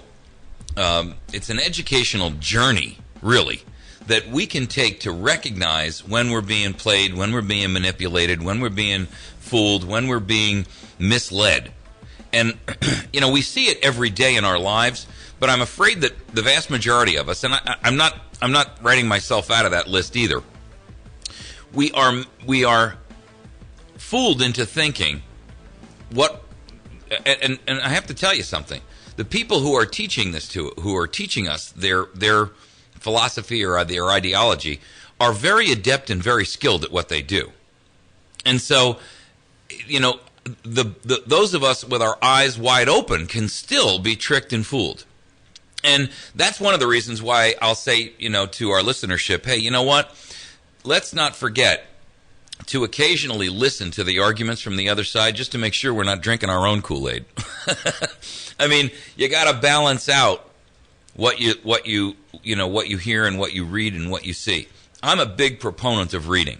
And I don't think if you're not a reader, I think you're missing the number one tool that you have to make a difference in your own life. The reason I say that is because when I was a kid, we broke our television set when I was about 7 or 8 years old. My brothers and I, we were fighting over it. And this is back in the days when the button still had to be pulled out, and that was the volume button left and right, right? Oh, my God. I just dated myself. Was this VHF or UHF? I don't even remember. But anyway, the upshot was we snapped off this button fighting over the volume. And my parents said, we're not getting another TV. And we were like, well, what do you mean? And they said, what don't you understand about we're not getting another TV? Yeah, you broke it. You don't get another one. We didn't have a television in my house till I was like 17, almost 18 years old. I was getting ready to move out on my own by the time they got a television. And when they did, they got one of these little tiny black and white screen things. And, to me, that was the most valuable thing my parents could have done for me, because I never went to college. In fact, I kind of dropped out of high school because I wanted to go to work, and I was too interested in chasing girls and cars, and I had no interest in it.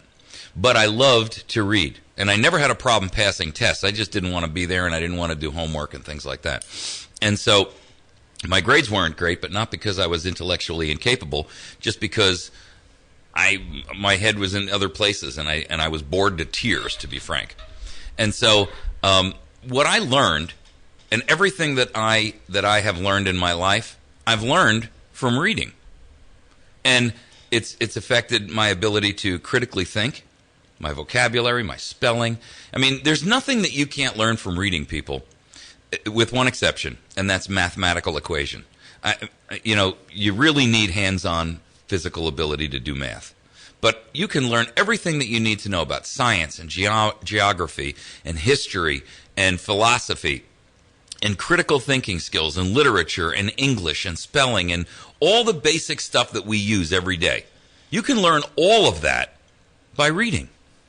And you don't have to read, long, dry, bore you to tears type things.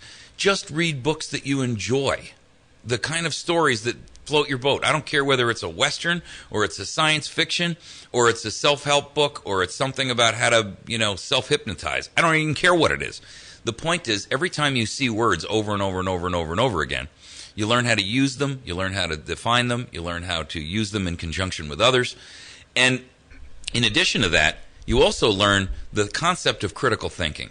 And critical thinking is a lost art in the United States of America. In fact, it's not just a lost art in the U.S., it's a lost art globally. You only learn it if you go to Catholic school. The Jesuits. If I say this, I'm going to get racked with a ruler. So therefore, I have critically critically thought through this issue. Watch your knuckles. But look, critical thinking, even in Catholic school, is not truly taught anymore. Critical thinking means more than just reading or interpreting what you're reading. Critical thinking means to say, I've got this idea that's been presented to me, and I'm going to walk around it like a diamond.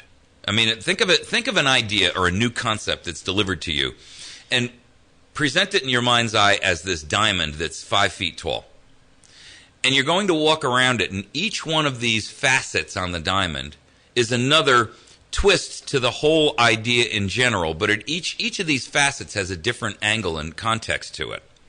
And by critically thinking, you can walk around and you can feel and massage this diamond until you fully understand the entire picture of what it is.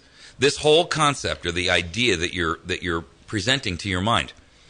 And listen, critical thinking requires sometimes that you question what you're being told, that you question your own biases, because we all have them. So when you get new information, you immediately apply your bias to it. Critical thinking says, I'm not only going to apply my bias to it, I'm going to check my bias or my own twisted, my own logic that I apply to it automatically, and I'm going to question whether or not what I am thinking or what I'm believing is true.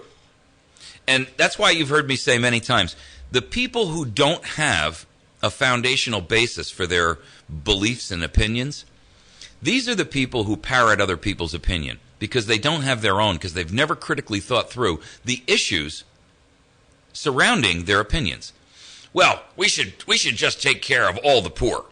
Okay, but let's think about that for a moment. I mean, how can we actually physically afford that? And what is the real unintended consequence of that action? It makes everyone dependent upon you forever. So if you critically think through the issue and then you look at, okay, so what are the ramifications of that decision that I've just made? Sometimes you come to the conclusion that I've just populated the entire conversation with a lot of CS and BS. Yes, you have. I mean, the idea is, if you sit down and you think about what the implications are of the decision that you've just drawn or the conclusion you've just accomplished, you begin to recognize that it's not as workable as you thought it was. And maybe what you're espousing is a lot of BS or CS. When you sit there and say, well, what are you going to do about the poor? With all due respect, if you're not sure, instead of parroting someone else's opinion, I encourage you to go back and read what our original principles were related to the poor. First of all, Jesus also told us the poor will always be with you. So let's drop the whole idea that we're going to eradicate poverty. It's never going to happen, ever. And let's stop pretending that we can reach this utopian plateau where poverty will go away and everyone's going to have a Mercedes and a Lexus. It's just never going to happen. First of all, a lot of people don't want a Mercedes and a Lexus. And one guy's idea of poverty is completely diametrically opposed to another person's idea of poverty. There are people that are perfectly content to live without a whole lot of things. So what makes your definition of poverty right versus someone else's? We got people streaming into this country that want to come here to be poor. Because, buddy, if you are poor in this country, you're living like a king in where they came from. So let's remember something. We can't espouse these ideas and these utopian platforms. I just want to see world peace, says Miss America. Well, guess what, Miss America? You're never going to have world peace, and I'll tell you why. There's always one knuckle-dragging, psychopathic, sociopath nutball who says, I'm willing to step on anyone and anywhere that I have to accomplish my own personal ends. And we're never going to eradicate that from the world. No. All it takes is one person whose greed and ego exceed the level of everyone else. But if you're a critical thinker, you are also going to go through a repetitive process of self-examination. Because you may run into somebody else, okay, that has a different outlook on something than you do. And if you're going to be progressive about continuing to develop your mind throughout your life, then intellectually honest. Yeah, every once in a while, somebody's going to come to you with something and you're going to go, wow, yeah, I never thought about that way. And maybe I'm not going to completely redraw my diagram in my brain of that particular topic, but maybe I'm going to take that and incorporate it into, my way of thinking about that particular subject or that particular item. Sure. And the sign of a person who uses critical thinking skills is one who's willing to accept that they don't know it all and their opinion should not be carved in stone like the Ten Commandments. I mean, most people go around with this idea that my opinions are right And they have no foundational basis or reason to even have that belief. They don't even know where they got their opinions. They're parroting someone else's that just gave them, and to try to sound intelligent or intellectual or as if they are someone of strong character and opinion. They vociferously defend opinions which they don't even have a rational basis to own. It's important, though, to recognize when you're being manipulated, especially if you're married. Well, we willingly accept that manipulation. I hate to tell you.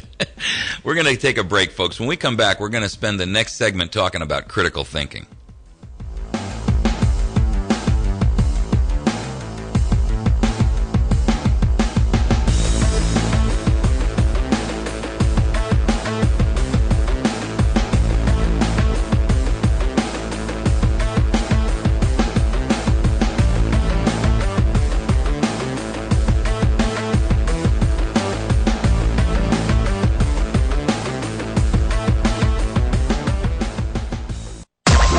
We are the Ozarks' best news talk, KBMV Birch Tree.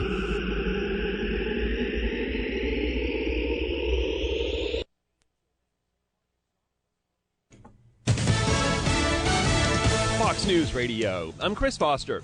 Relief in Boston with the second suspect in the marathon bombing Monday now in custody under heavy guard at a hospital found bleeding in someone's backyard. Live in Boston, Fox News Radio's Courtney Keeley. After a day-long standoff with about 1 million people on lockdown, all mass transit suspended, and schools and businesses closed, the 19-year-old second suspect, Dzhokhar Tsarnaev, was finally found, wounded and hiding in a boat parked in a backyard. It was just outside of the 20-block perimeter that had been the epicenter of the search by SWAT teams and law enforcement personnel in Watertown all day. He was discovered by the homeowner, who noticed blood on his boat and lifted the tarp to discover the college student known as suspect number 2. He was taken into custody and transferred to Beth Israel Hospital here and remains in serious condition. Chris? Courtney, the mother of the bombing suspects, Zabayat Sharneva, tells Sky News her sons didn't do it. I am 100% sure that this is a set-up.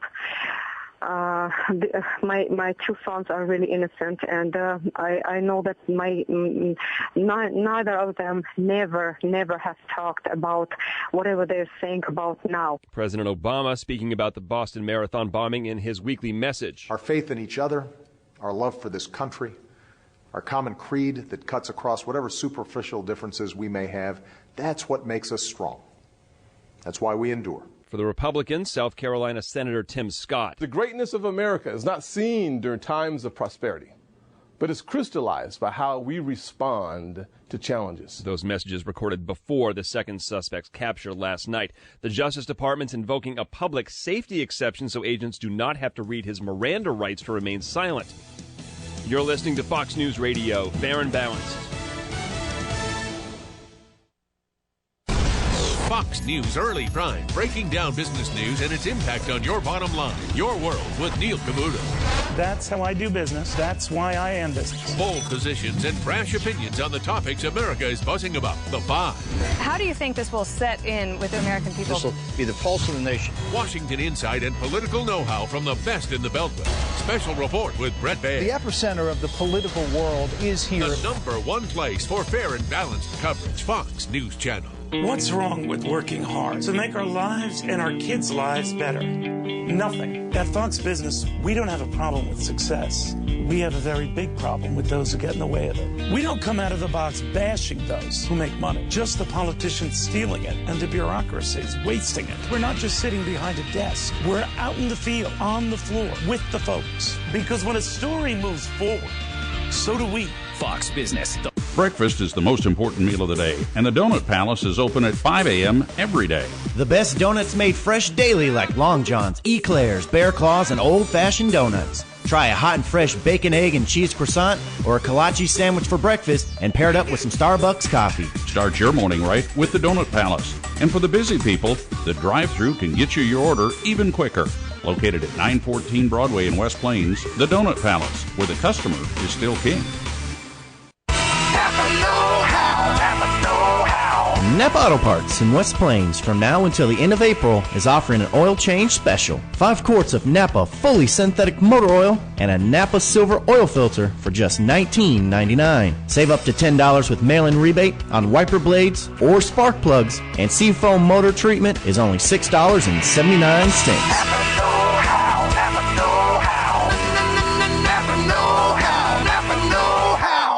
News Talk 107.1 The Point weather sponsorships are available for your business marketing plans. Contact Cody or Josh at 255-2548 for more information. From the Point Weather Center for this morning, we have patchy frost before 7. Otherwise,